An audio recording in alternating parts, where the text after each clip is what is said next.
What's going on, everybody? Welcome back to the channel. I hope you're all doing well, and thanks so much for taking the time out of your day to hear me talk about another movie or TV show.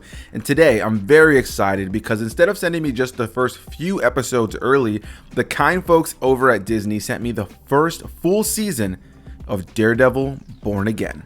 Daredevil is back and once again stars people like Charlie Cox, Jon Bernthal, Vincent D'Onofrio, Deborah Ann Woll, and many more. And before we get too far into this video, if you guys are a fan of early reviews like this, up-to-date reviews, retrospective reviews, live streams, and the occasional vlog, then you're in the right place, and I'd like to ask you to consider subscribing. But if you're a returning viewer, well, thanks so much for taking the time to come back once again.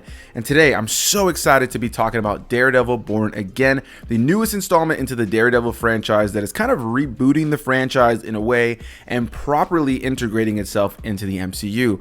Now, before we get into my thoughts on this, I feel like it's important to mention that many are probably going to wonder, since this is the first season, since they're kind of starting the Daredevil storyline over in a way with a new show, can I just jump into Born Again without having seen what came before?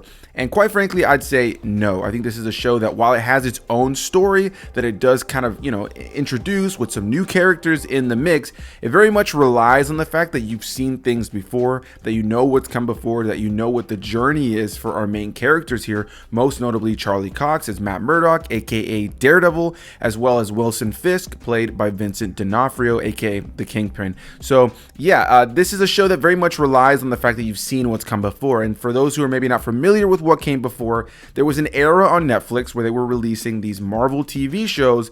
You had Daredevil, Jessica Jones, Luke Cage, and Iron Fist that all culminated in the Defenders. Within Daredevil, you had the Punisher also being introduced. He would go on to get his own show as well.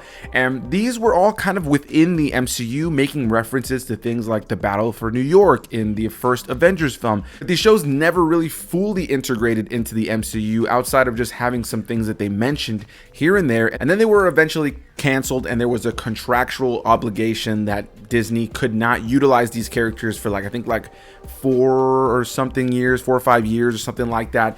And then over the course of the last few years, we've had Charlie Cox reprise his role as Matt Murdock briefly in Spider-Man No Way Home, as well as him appearing briefly in She-Hulk, though that's not necessary for this show, but that did happen. And Vincent D'Onofrio most notably has returned as the Kingpin in shows like Hawkeye, as well as in the show Echo. And those two shows definitely set up what's going on here, as well as the third season of Daredevil. So with all of that said, I do think it's important to have seen what's come before with these characters to have full context of what's going on in this show. While this show, I think in a lot of ways does its best to kind of introduce a new story and some new characters that is followable enough for people who have not seen what's come before, it definitely treats you as an audience member as if you know what the stakes are, as if you know what these relationships and these dynamics have been in previous storylines, especially with returning characters that this show does nothing to kind of re-educate you on. It does not give you all the context of what's come before and kind of expects that you know that. And I think most people going into the show who are fans of Daredevil are going to expect that. And I'm glad that they did that because it makes it feel like what's come before has some weight, even though this is a new show in and of itself. With that said, I'm going to stay away from spoilers here. I'm going to do my best to talk about what you can just see in the trailer and what's in the synopsis and what's already been released in terms of imagery for this show. So I'll do my best to not talk on a lot. But I was quite surprised when they sent me the full season instead of just the first few episodes. A lot of times when Disney will send out early episodes for critics, they'll send out the 2 or 1 that premieres on opening day, as well as maybe a couple of extras so you can kind of tease some of the things to your audience who's watching these videos. But they sent the first full season, which is how the Netflix Daredevil shows used to release. So I think it was kind of the best way to sit down and binge it. I spent 1 full day binging all the episodes, and I had a lot of fun doing it. So without further ado, let's get into what this show is all about. This time around, Charlie Cox comes back, of course, as Matt Murdock, aka Daredevil, and is struggling with the fact that now his arch nemesis, Wilson Fisk, played by Vincent D'Onofrio, once again, the Kingpin, is now running for mayor, and he's struggling a lot with this and tries to do everything he can to make sure that he does not use this position of power to corrupt and to continue to do what we know the Kingpin does best, which is throw out fear, completely control with fear. And so, yeah, I mean, it was great right out of the gate to see these cast members come back. Charlie Cox is phenomenal as the character of Matt Murdock in Daredevil, and he's great here once again. Vincent D'Onofrio once again brings that menace that you love from the character of the Kingpin, Wilson Fisk, and he still does such a great job of making this character that has layers. Instead of just being a bad guy, the big bad guy who's strong, he's a character who's vulnerable. He's a character that you can kind of see the cracks of this person within who he is. There's this broken nature to him that gives you understanding as to how he is this power hungry individual, even if you don't agree with the actions that he makes here. And of course, we're seeing him in a place where he's the most powerful he's ever been. He's the mayor, and I'm curious to hear what people's opinions of this show are, because it has a lot to say about, you know, politics and corrupt politicians. And in the modern day, you know, I think that's definitely going to rub some people the wrong way. They're going to feel like the show is trying to make a statement, and in some ways I do think it is. But on another hand, this storyline of the Kingpin becoming mayor is something that has happened in the comics before, so this isn't brand new. This is something that they're pulling from here. But something else that I thought was interesting is that if you've seen the marketing for this, you'll know that Jon Bernthal returns once again as the character of Frank Castle, aka the Punisher here. And in the real world, we've seen in the last maybe 5-6 years that the Punisher logo has been utilized by a lot of different groups for different things, not just being used for the superhero. And I think it's made a lot of people kind of question whether or not they want to wear that logo of the superhero. And this show touches on that. It touches on the notion of Frank Castle and his legacy being utilized in a way that maybe he isn't as proud of, despite the fact that he is, you know, not necessarily the nicest superhero. He's out there to take people out left and right. So I thought that was an interesting commentary, but I do think there are some things here on a political side of things that are going to create some discourse between the people who are watching this. But I think for the most part, it creates an interesting dynamic within the story. And it was great to see the other returning cast members. You have Deborah Ann Woll as Karen Page and Eldon Henson as Foggy Nelson. Initially, when the show was first announced, it was said that they were possibly not going to be in the show. And while I do think in terms of the returning cast, this is far more of a Charlie Cox and Vincent D'Onofrio storyline, it is nice to see Karen and Foggy in this show once again. There are some choices around their characters, though, that I think are going to immediately upset some fans, but I do think it creates some interesting stakes within the story, and I'm curious to see what they do in future seasons with some of the decisions that they made. Outside of them, you also have the character that was the villain in the last season of the Netflix series coming back, which is the character of Bullseye, aka Ben Poindexter, played by Wilson Bethel, and it was really nice to see him return once again. And he's a perfect example of an element that really isn't over-explained to audience members who have not seen him in the previous storyline. They expect that you know who this is and that you know what the dynamic between these characters was before the events of this series. It was great to see him back. Even though his screen time is fairly limited, he does have some pretty great standout moments over the course of the season. And like any season of television, there are some new faces added in here to the mix. Most notably, you have Nikki M. James, another individual who works alongside Matt Murdock and Foggy Nelson in the world of law, somebody who they kind of made friends with and started working with in between the events of the last season of Daredevil and here. And then you have a new character as well in the mix that's played by Margarita Laviva, who comes into the mix, and I don't want to say too much about her because a lot of the marketing hasn't shown too much. I think that some of these characters were integrated in well. Some of them felt a little bit rushed in terms of their relationships with the characters,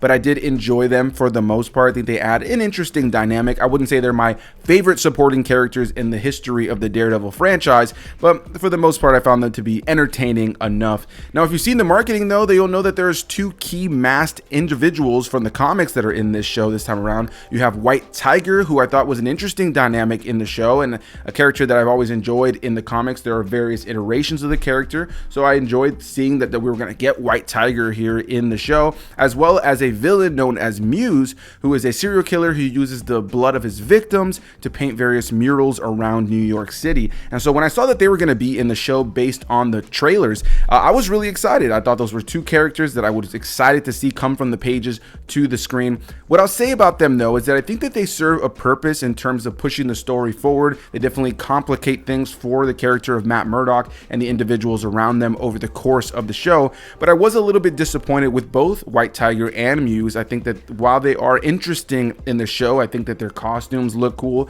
and there are some interesting developments around their characters. I think that they're overall pretty underutilized, which kind of left me feeling a little bit torn on them. When I look back at the season now, having just binged it a few days ago, there are elements I wish I enjoyed more, but they kind of just feel like they're just underused, just kind of thrown away at a certain point in the show. And I just feel like they could have done way more with them in the narrative to really kind of make them these standout supporting characters in this big Daredevil storyline.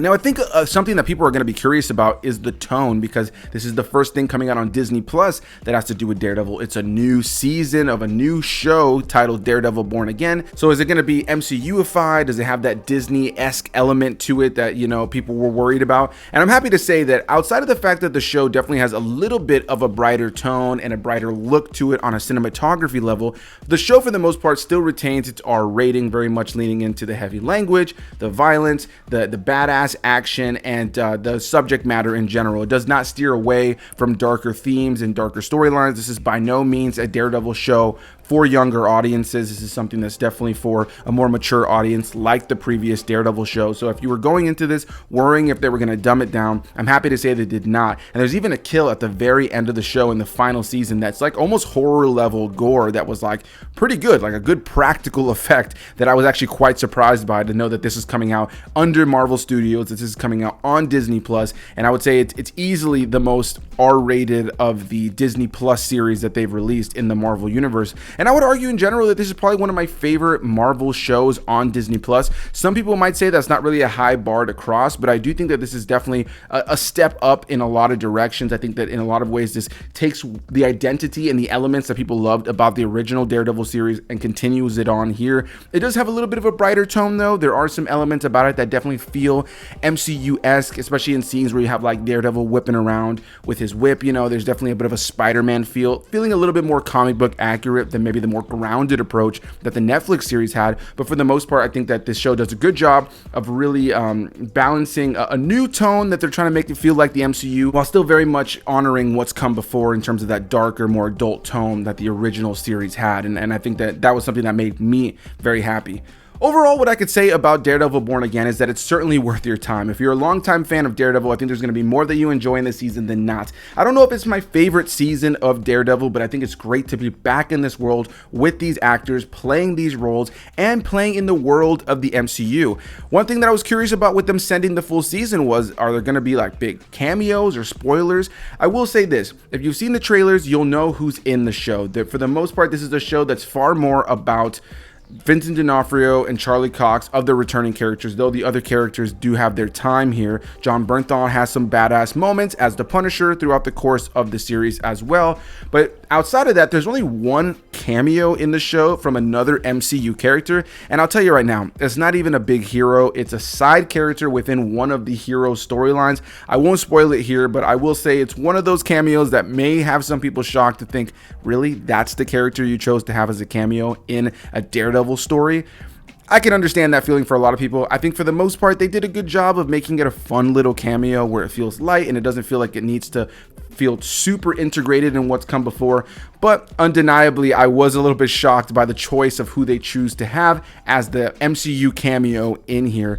Overall, though, I think that when it comes down to this season of Daredevil, it definitely has that MCU element of leaving things a little bit more open-ended than previous seasons of Daredevil did. With that said, though, I'm really excited to see what they do. I think there's still a compelling and fun storyline here that continues on the narrative from that Daredevil series, has great performances like that previous show, and just has some interesting things to say about corrupt politicians and various things like that. I don't want to give away too much, but I was overall fairly entertained by this season. I really had a good time with it. I'm excited to see these characters back. I look forward to more integration of this version of Daredevil with the bigger universe. I know as time goes on, they plan to make this character come across the other characters in the MCU, which is just finally happening. I'm excited, and I think that this opens the doorway to more of the Defenders starting to roll out in their own shows on Disney Plus, and feeling like the Defenders are a little bit more integrated into the overarching MCU. So that's going to be my thoughts on Daredevil Born Again. I didn't want to give away too much here, but I hope you guys enjoy the show as it starts to roll out week to week